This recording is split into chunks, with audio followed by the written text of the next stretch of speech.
Olá, meu nome é Tanane Braga e nós estaremos falando um pouco sobre controle de infecção hospitalar.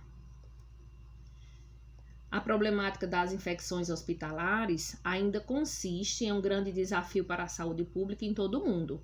Isso porque elas prolongam o tempo de internação, aumentam os custos hospitalares, aumentam as taxas de mortalidade e aumentam o sofrimento vivenciado tanto pelo paciente como de seus familiares. Esse termo infecção hospitalar, ele vem sendo substituído nos últimos anos pelo termo infecções relacionadas às assistências à saúde, ou seja, IRAS, no qual a prevenção e o controle das infecções passam a ser considerados para todos os locais onde se prestam algum tipo de cuidado e assistência à saúde. Ou seja, o hospital não é o único local onde se pode adquirir uma infecção. Para isso, foi instituído pelo Ministério da Saúde, foi decretada a portaria número 2616, em 12 de maio de 98, a qual mantém a obrigatoriedade da instituição a manutenção de uma comissão de controle de infecção hospitalar, que a gente chama de CCIH. A CCIH, geralmente, ela é formada por profissionais médicos e enfermeiros da instituição e também eles possuem representantes de outras áreas daquele hospital.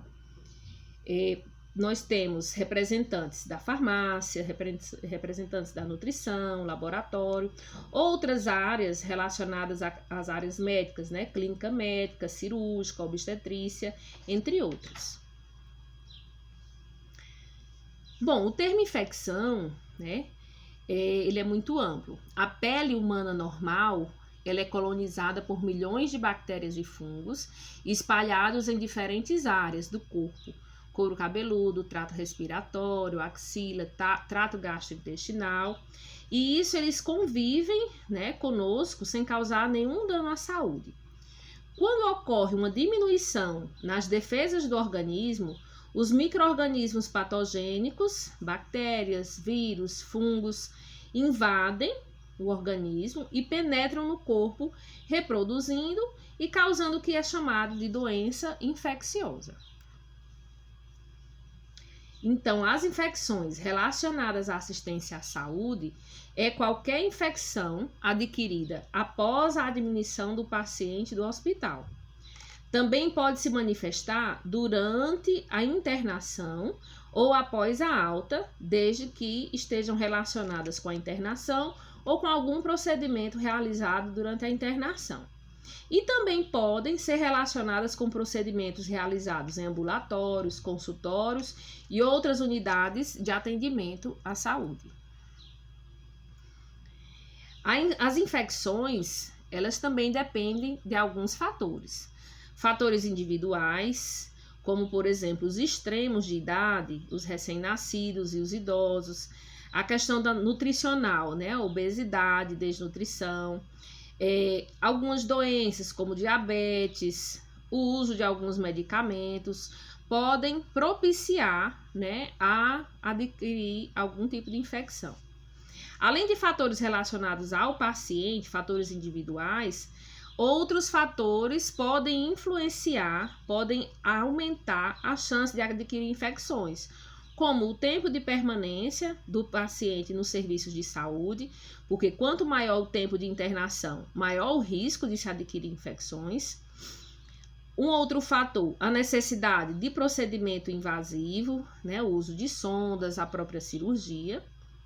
E o uso excessivo de antibióticos vão favorecer a quebra de produção do organismo, aumentando assim a chance de infecção. Os sinais e sintomas de infecção, eles são muito diversos, vão depender muito da localização da infecção. Em geral, nós temos a febre, maior ou igual a 38 graus, tremores, calafrios, podem ser sinais importantes de infecção. Nos casos de cirurgia, né? Podem acontecer a vermelhidão, a dor, a abertura da incisão cirúrgica e a saída de secreção, algum tipo de líquido, saída de líquido no local da cirurgia. Como prevenir as infecções relacionadas à assistência à saúde? Né? Nós temos a transmissão de micro-organismos patogênicos, que são micro-organismos capazes de produzir doenças, ocorre na maioria das vezes pelo contato direto, transmitido de uma pessoa a outra por meio do contato com as mãos, ou através de um contato indireto, o contato com objetos e superfícies contaminadas. Várias medidas possuem eficácia na prevenção das infecções, sendo as mãos um possível reservatório de micro-organismos que podem causar infecções.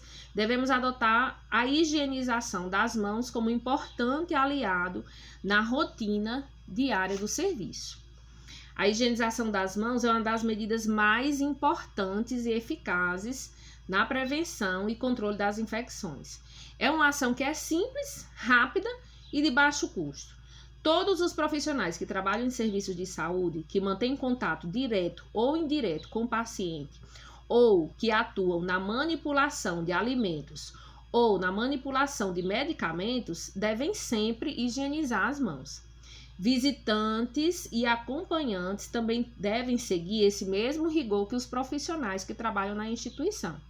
Independentemente do setor em que o paciente se encontre, seja no pronto-socorro, na enfermaria ou na unidade de terapia intensiva, deve-se sempre aderir ao procedimento de higienização das mãos pelo simples contato com o paciente ou com algum objeto ou superfície. A limpeza do ambiente, né, também é considerada parte importante no controle da transmissão de infecções, e aí a gente inclui o ambiente tudo, como pisos, paredes, macas, cadeiras, mobília. As superfícies e objetos devem ser sempre limpos e em algumas situações, né, dependendo do cronograma de limpeza do ambiente, também desinfetados. Porém, o principal meio capaz de transportar os micro-organismos dos objetos e superfícies para os pacientes, como a gente disse, são as mãos. Todos precisam conhecer e se conscientizar da importância da higienização das mãos no atendimento que nós vamos prestar ao paciente. Esse procedimento, ele resulta em qualidade e segurança ao paciente. As mãos podem ser higienizadas com água e sabão, ou com álcool em gel, quando essas mãos estiverem limpas. O importante na lavagem das mãos é friccionar todas as superfícies, né, palmas, dorso, dedo, dedão, ponta do dedo e punhos, não esquecendo nenhuma área. Depois de higienizar as mãos com solução de álcool em gel, é preciso deixar que elas sequem naturalmente. Não é necessário utilizar o papel toalha. E também deve-se evitar higienizar as mãos com água e sabão e seguir do álcool em gel, porque isso facilita o ressecamento da pele. Quanto mais a pele ressecada estiver, mais risco de acontecer algumas microfissuras e aí propiciam o risco de infecção. E aí, existe uma taxa zero de infecção? Não existe um percentual de infecção aceitável em nenhum hospital do mundo. Porém, como a gente explicou, né, antes, existem alguns fatores que são próprios, que são inerentes ao paciente, que vão contribuir para a aquisição de infecção, como nós falamos, da idade, a questão da diabetes, obesidade.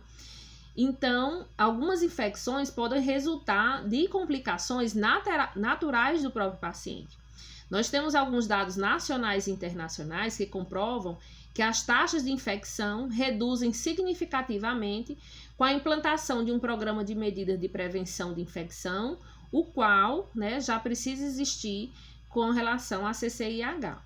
É importante que se adotem medidas de boas práticas na assistência prestada ao paciente, com o objetivo de evitar ou de diminuir os riscos de adquirir uma infecção.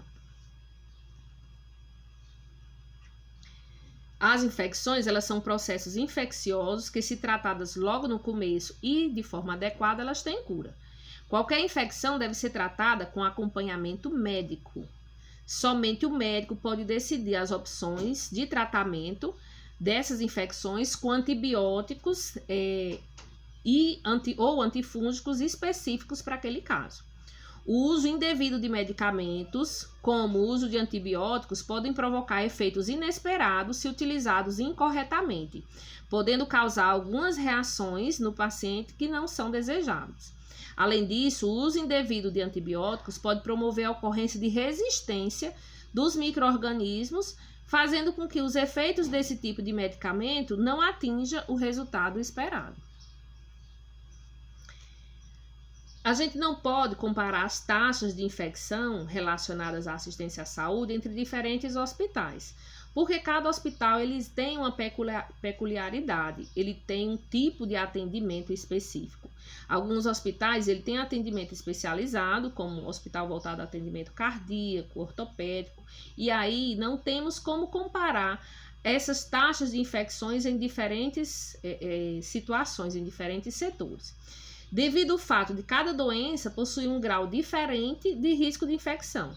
E aí é desnecessário realizar esse tipo de comparativo. Por exemplo, a gente comparar uma unidade de queimados que possui maior risco de infecção que uma unidade cardíaca, né, essas taxas não seriam equivalentes. Agora, você fazer esse tipo de comparação com locais, né, que tratam tipos de doenças específicas, né, essas taxas de comparação elas ficam mais justas. Como o paciente, o visitante, o acompanhante pode ajudar na prevenção da infecção? Desde 2004, a Organização Mundial de Saúde tem visto a segurança do cuidado ao paciente como uma prioridade de saúde pública mundial.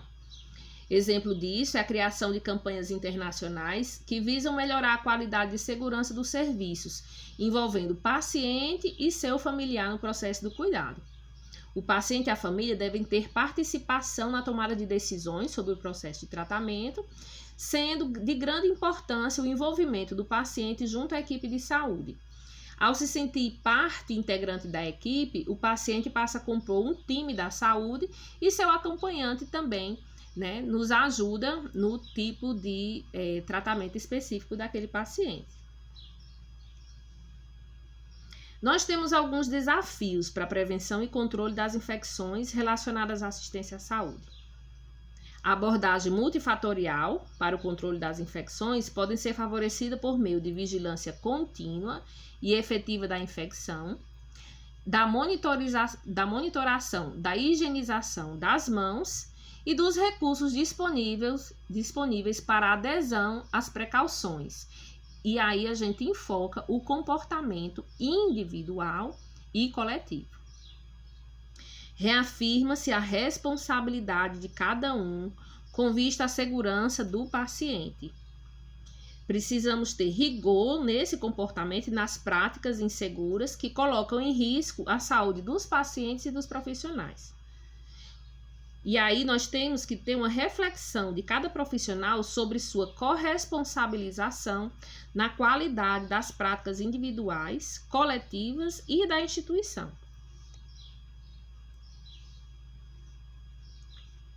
Em levantamento do Conselho Regional de Medicina, em parceria com o Ministério Público de São Paulo, verificou-se em 156 hospitais do estado que o controle de infecções, na maioria das vezes, ele foi considerado deficiente. Nesse estudo, foram avaliadas as condições de trabalho necessárias para o controle de infecção hospitalar, tendo sido avaliados comissão e programa de controle de infecção hospitalar, áreas de procedimentos críticos, a central de esterilização de materiais e biossegurança. Nós possuímos em todo o mundo, né, uma baixa notificação dos acidentes de trabalho relacionados aos profissionais da saúde.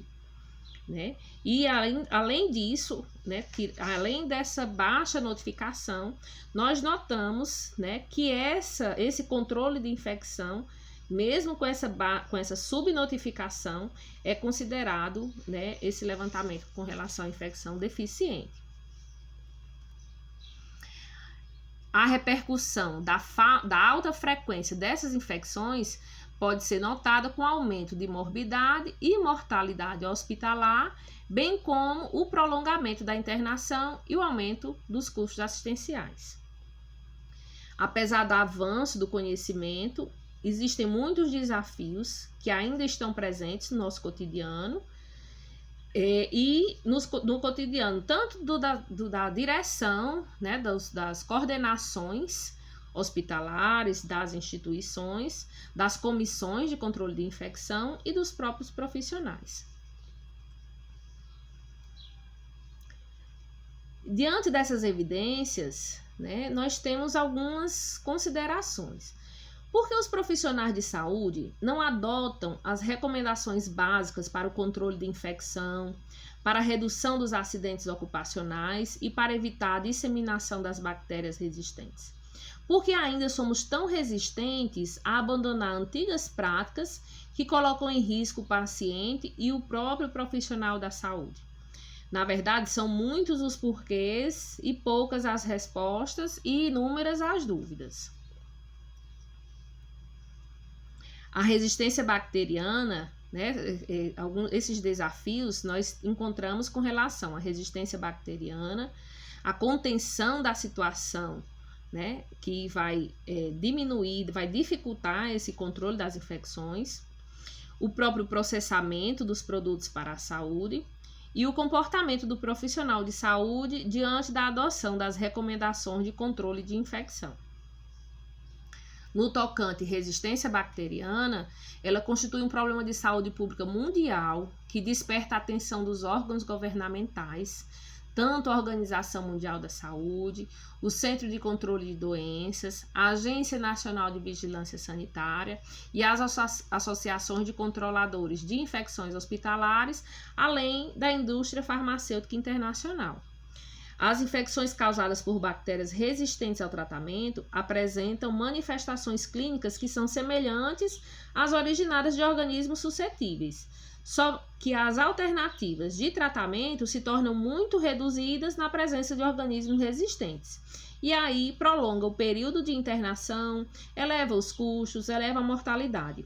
A repercussão é percebida também nos altos custos sociais, com a diminuição da produtividade e da qualidade de vida para os pacientes e seus familiares. Ainda com relação à resistência bacteriana, nós temos micro-organismos resistentes que são consequência do uso indiscriminado de agentes antimicrobianos que tem preocupado enormemente a comunidade científica. Tal preocupação, tanto na dificuldade da indústria farmacêutica em responder com fármacos mais potentes, de maior espectro, em face ao rápido desenvolvimento da resistência, como também a seletividade aos antimicrobianos. Nós temos também a aquisição indevida do antimicrobiano, seja por indicação de amigos, seja por familiar, muitas vezes, né, sendo uma escolha errada, ou a dosagem errada, ou a duração do tratamento por um período inadequado. E nós temos também a questão dessa resistência bacteriana relacionada à prescrição médica inadequada.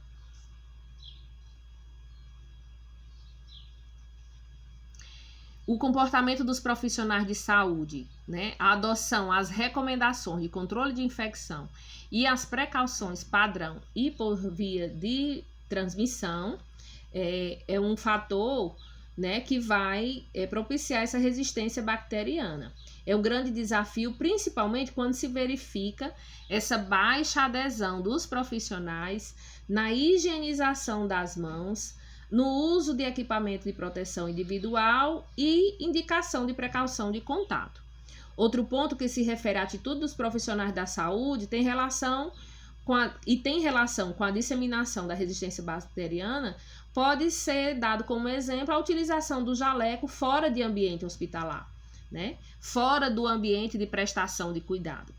Inúmeras vezes nós nos deparamos com profissionais com jaleco no refeitório, nas ruas, dentro do carro, nos shoppings, e nós temos o jaleco como um EPI, um equipamento de proteção individual, que ele precisa ser utilizado da maneira correta e no local correto. Estudos evidenciam a contaminação da roupa, capotes e jaleco dos profissionais de saúde, né, principalmente ali na região da cintura, punhos e bolsos, inclusive por cepas resistentes. O profissional, ele utiliza, né, ele faz uso desse EPI em ambiente hospitalar, em que normalmente nós temos bactérias resistentes e aí sai disseminando essas bactérias pelos ambientes onde o profissional utiliza esse jaleco em local inadequado. Alguns aspectos, como a frequência de lavagem e o local da lavagem, o uso do mesmo jaleco em diferentes setores e inclusive em outras instituições, de uma instituição a outra, podem favorecer a contaminação e a consequente transferência de micro-organismo entre diferentes pacientes e ambientes. Com relação a processamento de produtos para a saúde, o termo processamento era denominado reprocessamento, né? É o processo aplicado aos artigos médico-hospitalares para permitir sua reutilização, e aí ele inclui limpeza, preparo, embalagem, rotulagem, desinfecção ou esterilização. Entende-se como princípio básico para esse reprocessamento a avaliação das características do artigo que precisam ser mantidas. Se ele pode ser limpo, se a esterilização do produto pós-processamento pode ser comprovada, se a integridade e função podem ser demonstradas e a segurança para o paciente, tudo isso documentado. Existem muitas evidências que as falhas nessas características surgiram após investigações realizadas nos serviços de saúde, que foi constatado que os instrumentais cirúrgicos estavam sendo submetidos somente à desinfecção e não à esterilização. E as centrais de material esterilizado apresentavam condições precárias para funcionamento, sem registro, sem validação, né, dos processos de limpeza, desinfecção e esterilização. Por conta disso, né, nós tivemos uma resolução da diretoria colegiada número 8, de 27 de fevereiro de 2009, que suspendeu a esterilização química por imersão, né, com agentes esterilizantes líquidos para os instrumentais cirúrgicos e produtos para a saúde utilizados em procedimentos de videoscopias. Então, esse tipo de esterilização, né, ela foi suspensa. Ainda foi destacado nessa RDC a responsabilidade de um coordenador da Central de Material e Esterilização para a supervisão de todas essas atividades relacionadas ao processamento dos artigos hospitalares, incluindo as que são realizadas por empresas terceirizadas. Se aquela unidade de saúde não possui uma central de esterilização, essa responsabilidade também é por conta do coordenador desse centro de material e esterilização. Ainda foi nessa RDC acrescentado um critério de utilização do ciclo flash das autoclaves, né, não sendo indicado como uso de rotina, apenas em casos de urgência. Com relação ao comportamento do profissional de saúde, né, nós já falamos com relação à baixa adesão às recomendações de controle de infecções, medidas de biossegurança, a alta incidência de acidentes ocupacionais com material biológico. Tudo isso tem preocupado frequentemente administradores, profissionais e pesquisadores da área. Os profissionais de saúde participam frequentemente de campanhas enfatizando a importância da higiene das mãos na prevenção dessas infecções.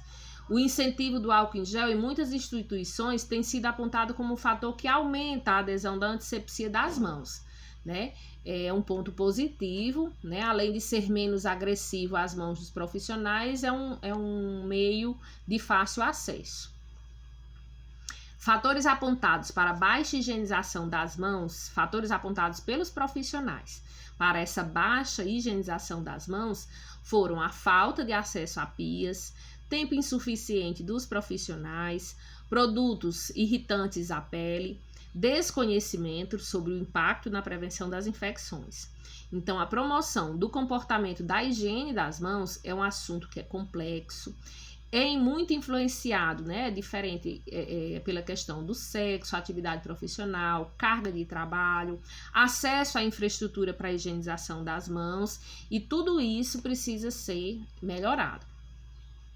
Observou-se que a adesão às medidas de controle poderia ser influenciada por treinamento, né, contínuo sobre riscos ocupacionais, treinamento sobre o uso adequado dos equipamentos de proteção individual, as noções sobre infecções, reuniões periódicas e criação de uma central para limpeza e desinfecção.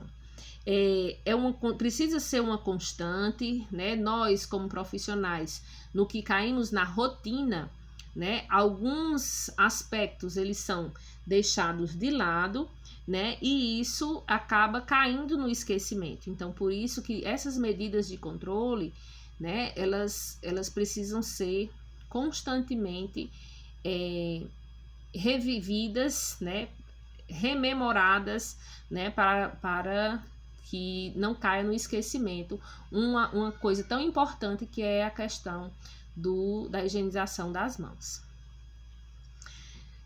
Numa análise da incidência de fatores relacionados à subnotificação de agentes com materiais pérfuro-cortantes, verificou-se uma taxa de 23,6% de ocorrência do evento, em que 84% não foram notificados. Então, nós temos sempre uma baixa notificação desses acidentes com materiais pérfuro-cortantes.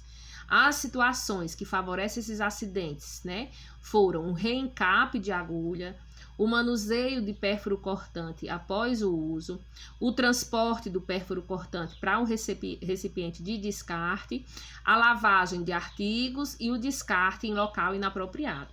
Então, nós precisamos estar constantemente em vigilância, né, com relação aos pérfuro cortantes, com relação a esses acidentes de trabalho com esses materiais pérfuro cortantes. O controle das infecções, ele requer esforços que são conjuntos de todos os envolvidos na assistência em saúde, com estratégias que contemplem as múltiplas facetas. Cabe ressaltar a importância da orientação também dos pacientes, dos familiares e dos visitantes, quanto a precauções utilizadas para minimizar a disseminação dos patógenos, com destaque sempre para a higienização das mãos.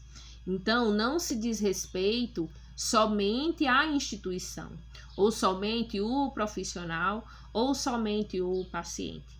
É uma abordagem que precisa ser múltipla para o controle das infecções.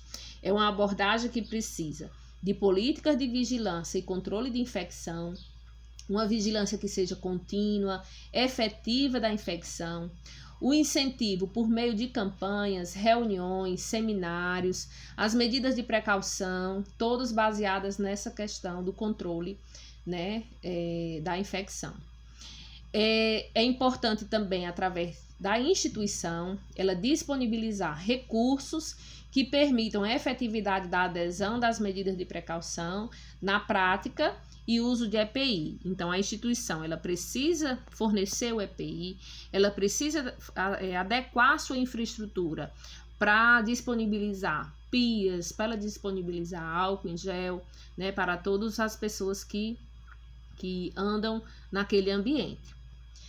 Essa abordagem múltipla, ela engloba também recursos humanos. Não adianta a instituição gastar com EPIs e disponibilizar, né, pias, se o próprio recurso humano, se o próprio profissional não se adequa também à mudança desse comportamento, né? E aí enfatizo a questão do comportamento individual e coletivo, na prevenção e no controle da infecção, reafirmando a responsabilidade que é de cada um. E com relação também, né, esse investimento dessa abordagem múltipla, investimento na pesquisa, ultrapassar a definição de taxas e realizar um conhecimento a fundo de como é a sua realidade, como é a realidade daquela instituição. Então, precisam ser adotados novos comportamentos, assumindo tanto pela direção da unidade como dos profissionais, com o envolvimento dos pacientes, o envolvimento dos visitantes, o envolvimento dos familiares, para essa ação conjunta, que é de todos, desse controle das infecções relacionadas à assistência à saúde. A saída para esse problema não vai ser resolvida hoje, não vai ser resolvida amanhã, mas ela precisa ser trabalhada e construída, no nosso dia a dia. Hoje, a nossa vivência, ela está mostrando isso, como é importante um simples lavar de mãos, como ela evita o agravamento de muitas doenças, ela evita a transmissão de muitas doenças. E nós precisamos pôr em prática, isso no nosso dia a dia. Obrigada a todos.